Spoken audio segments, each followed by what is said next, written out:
ọlọ́pàá. DJ Chicken ti wọ wàhálà o. Ó lóun yóò pa Ṣèyí Tinubu tí ààrẹ Nàìjíríà bá fi lè wọlé sí ipò lórí orílẹ̀-èdè yìí lẹ́ẹ̀kan sí i. Ni wọ́n bá gbé e. Wọ́n láwọn ò bá ṣẹjọ́. Wọ́n ní kó wá ṣàlàyé bó ṣe fẹ́ pa ọmọ ààrẹ gan tí bàbá rẹ̀ Bọ́lá Tinubu bá fi lè wọlé lẹ́ẹ̀kan sí i. Gẹ́gẹ́ bó ti ṣe sọ nínú fídíò yìí. Tinubu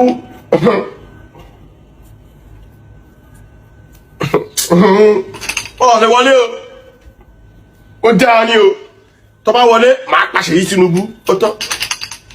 Ikọ̀ ọlọ́pàá ìpínlẹ̀ Ondo ti pa àwọn ẹni afurasí méjì táwọn tó kù sì ná pápábora lásìkò ìkọlù tó wáyé lójúnà Àkúrẹ́ Ọ̀wọ̀ lọ́jọ́ Wednesday. Bẹ́ẹ̀ ni wọ́n rí nǹkan ìjà oríṣiríṣi lọ́wọ́ wọn bíi ìbọn písù ìbílẹ̀ kan, ọta, fóònù 4, ìbojú tí a mọ̀ sí face mask àti ATM card méjì lẹ́yìn ìkọlù yìí. Agbẹnusọ àwọn ọlọ́pàá ìpínlẹ̀ Ondo Ọ̀gbẹ́ni Àbáyọ̀mí Jimogan ló sọ̀rọ̀ yìí. Ó ṣàlàyé pé ní nǹkan bíi aago 7 òru ọjọ́ Wednesday làwọn ọlọ́pàá patrol tó wà lójúnà Àkúrẹ́ Ọ̀wọ̀ sọ pé ẹnìkan pé àwọn èèyàn kan ṣọṣẹ́ pẹ̀lú ìbọn lọ́wọ́lọ́wọ́ lẹ́gbẹ̀ẹ́ iléeṣẹ́ búlọ́ọ̀kù Ọláìyá lágbègbè iléèwé girama ìlú Abo.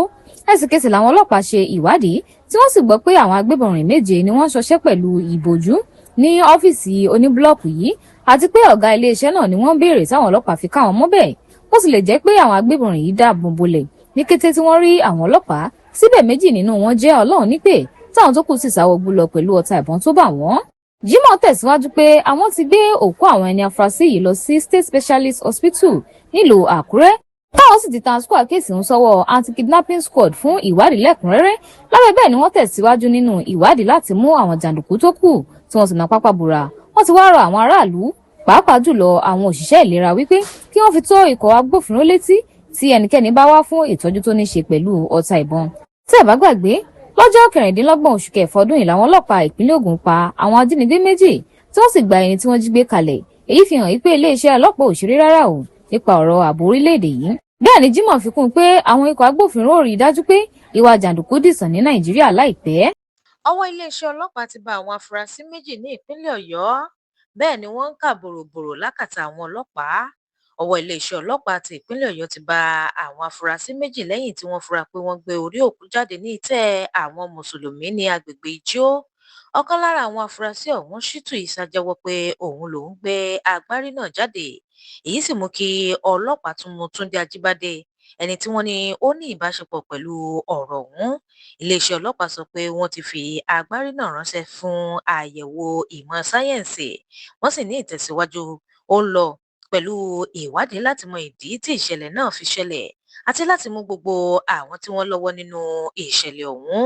Wọ́n tún rọ àwọn aráàlú láti máa fún àwọn agbófinró ní ìròyìn tó péye láti dènà ìwà ọ̀daràn ní tìbútòrò ti ìpínlẹ̀ Ọ̀yọ́. Igbákejì ààrẹ lórílẹ̀-èdè Nàìjíríà tẹ́lẹ̀ Àtíkù Abubakar ti kìlọ̀ fún ààrẹ Bọ́lá Tinubu pé kò gbọdọ̀ jẹ́ kí ohunkóhun ṣẹlẹ̀ sí Peter Obi lẹ́yìn tí Obi sọ pé ìgbésí ayé òun wà nínú ewu. Àtíkù sọ pé ààbò gbogbo àwọn olóṣèlú alátakò jẹ́ ojúṣe ìjọba. Ó sì tẹnumọ́ pé ìdẹ́rùbà àwọn alátakò lè ba ìjọba tiwantiwa jẹ́. Ó tún sọ pé ìjọba yẹ kí ó dojúkọ àwọn ìṣòro bíi àìsí ètò ààbò, ebi ọ̀pàgbà fọwọ́mẹ́kẹ́, òṣì, ìwà ìbàjẹ́ àti ìjínigbé dípò kí wọ́n máa dojúkọ àwọn tó ń sọ̀rọ̀ wọn.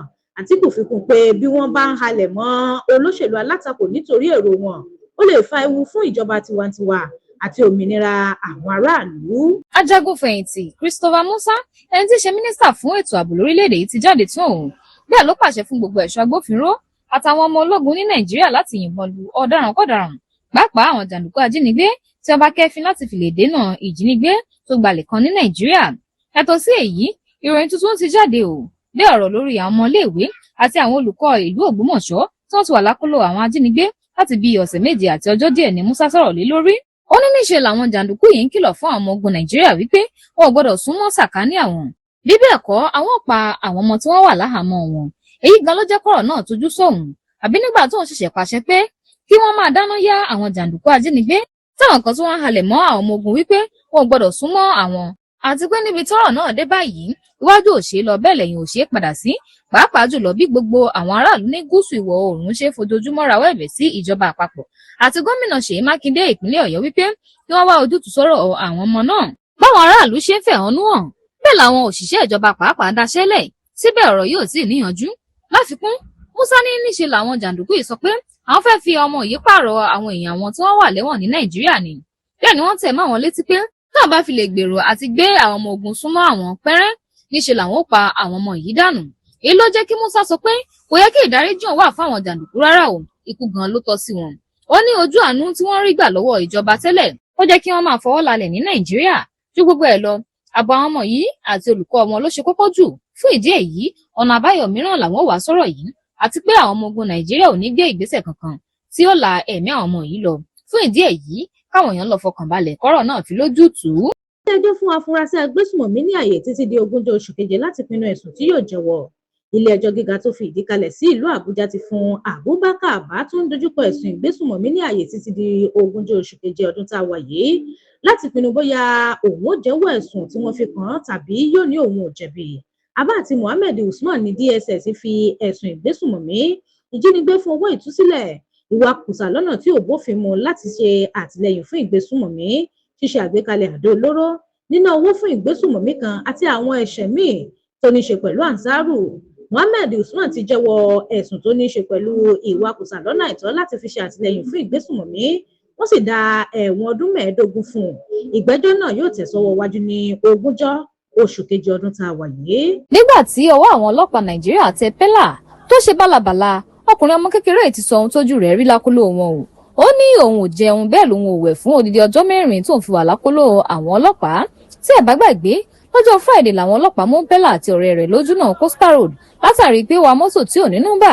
Bẹ́ẹ̀ ni kété tí wọ́n gba béèlì rẹ̀, ó rí ẹ̀rọ ayélujára ìyẹn Snapchat ó gbà lọ láti lọ ṣàlàyé nǹkan tójú ẹ̀ rí. Ó ní òun ti wọ̀wọ́ báyìí, fún ìdí èyí òun lè fi ojú òun hàn síta àti pé irú ìyà yóò jẹ òun rí.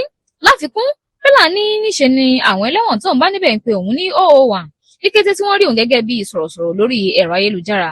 Ó ní òun ti kẹ́kọ̀ọ́ dáadáa tóun sì máa ṣe jẹ́jẹ́ títí di ọjọ́ ìgbéyàwó òun tó ń bọ̀ lọ́nà. Láìpẹ́ yìí ni ilé-ẹjọ́ májísírèètì kan nípínlẹ̀ Èkó sọ fún Pẹ́lá pé yóò san ìdajì mílíọ̀nù náírà ìyẹn 500,000 naira owó béèlì kó tó lọ sílé. Ní báyìí tí Pẹ́lá ti san owó yìí, ó ti wà nílé rẹ̀. Ó ní ìwà jẹ́jẹ́ ló kù tóun máa wù báyìí o láti lè dẹ́kun wàhálà mìíràn lọ́jọ́ iwájú. Iléeṣẹ́ ọlọ́pàá ìpínlẹ̀ Ògùn gbẹ̀mí lẹ́nu àwọn afurasí ajínigbé méjì lẹ́yìn ìtúsílẹ̀ ọmọọba Òkùnọwá.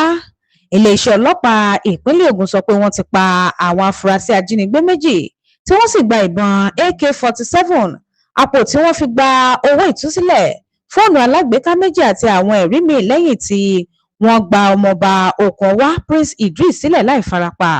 Iléeṣẹ́ ọlọ́pàá sọ pé àwọn ajínigbé náà gbé Prince Idris ní ilé rẹ̀ ní Òkùnọwá ní ọjọ́ 25 oṣù kẹfà. Lẹ́yìn ìwádìí tó lọ́rìn, wọ́n gbà á sílẹ̀ ní ọjọ́ 3 oṣù keje láì farapa. Lẹ́yìn tí wọ́n gba ọmọọba sílẹ̀, àwọn ọlọ́pàá tọpasẹ̀ ẹgbẹ́ ajínigbé náà lọ sí agbègbè Àgòrò Ìmúdì. Nígbà tí àwọn ọ̀daràn rí ọlọ́pàá, wọ́n bẹ̀rẹ̀ sí ní yìnbọn.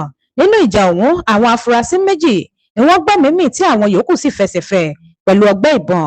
Kọmíṣánná iléeṣẹ́ ọlọ́pàá ẹ̀ka ti ìpínlẹ̀ Ògùn CP Bọ̀dé Àjàjùlí yin àwọn ọlọ́pàá tó kópa nínú ìṣẹ̀lẹ̀ náà. Ó sì fi dá àwọn ará ìpínlẹ̀ ọ̀hún lójú wípé àwọn ó túbọ̀ mọ́ gbógun ti ìwà ọ̀daràn. Ó tún rọ àwọn aráàlú láti máa fún àwọn ẹ̀ṣọ́ elétò ààbò ní ìròyìn tó péye ní gbogbo ìgbà.